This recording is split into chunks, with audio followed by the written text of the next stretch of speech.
It's December 18th, 1944, Herken Forest, Germany. Corporal James Jimmy Welch, a U.S. Marine sniper, presses his eye against his unertl scope.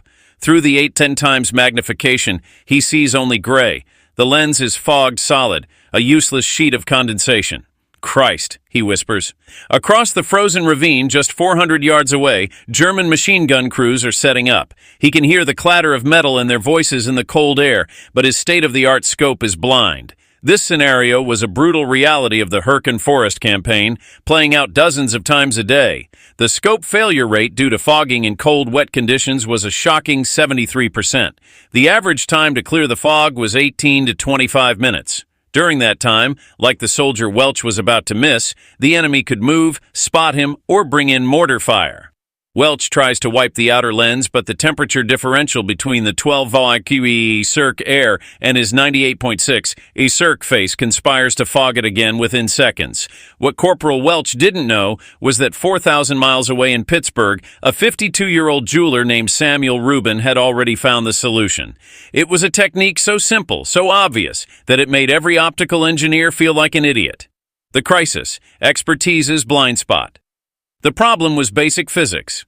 When a cold glass surface meets warm, moisture-laden air, like a sniper's breath, water vapor condenses into fog.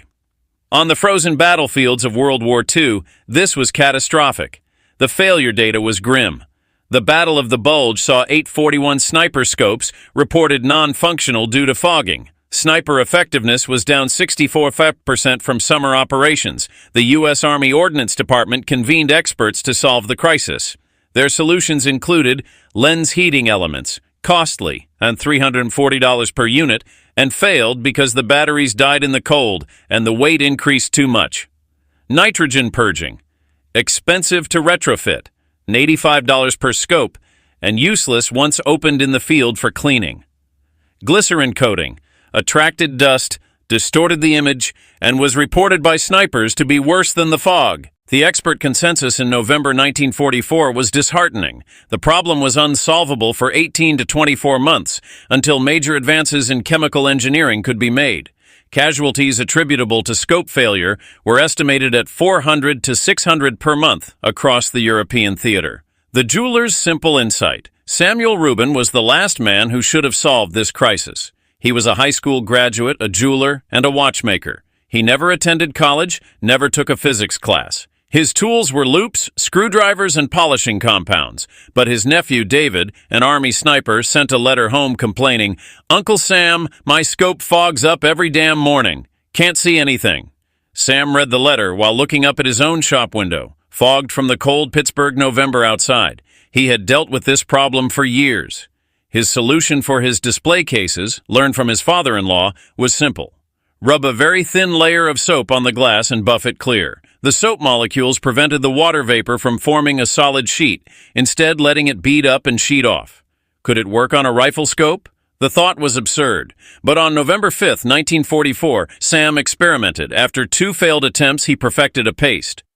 Ivory soap flakes dissolved in isopropyl alcohol, mixed with jeweler's rouge, an ultra-fine polishing compound. The polishing compound helped bind the microscopically thin layer of soap molecules to the glass. He applied it with the meticulous, circular motions he'd perfected polishing jewelry.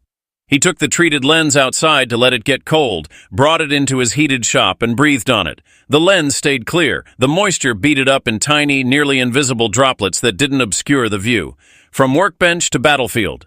On November 8, 1944, Samuel Rubin wrote a letter to the War Department. It landed on the desk of Captain Robert Chen, who, against the advice of his superiors, decided to test the jeweler's soap trick.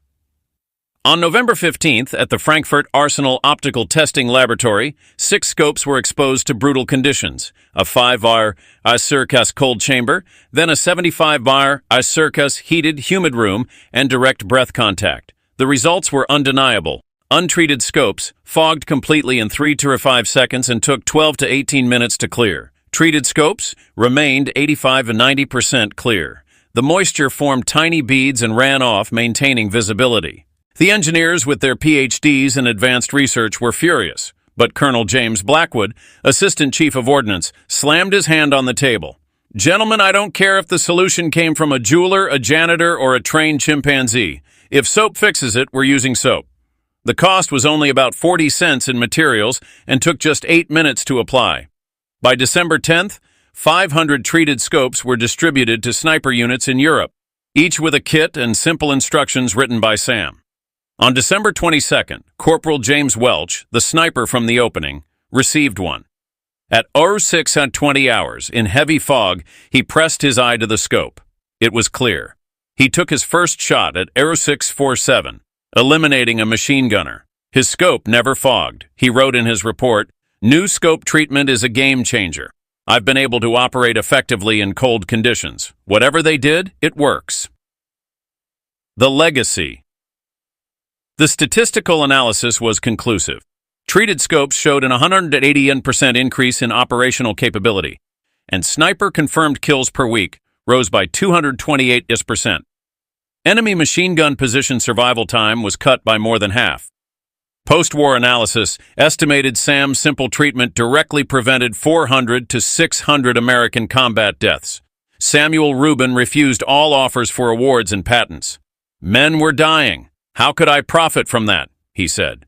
He only kept a letter of appreciation from General Dwight Eisenhower. His fundamental insight, that a molecularly thin hydrophobic treatment prevents moisture from fogging optical surfaces, became the foundation for all modern anti-fog technology.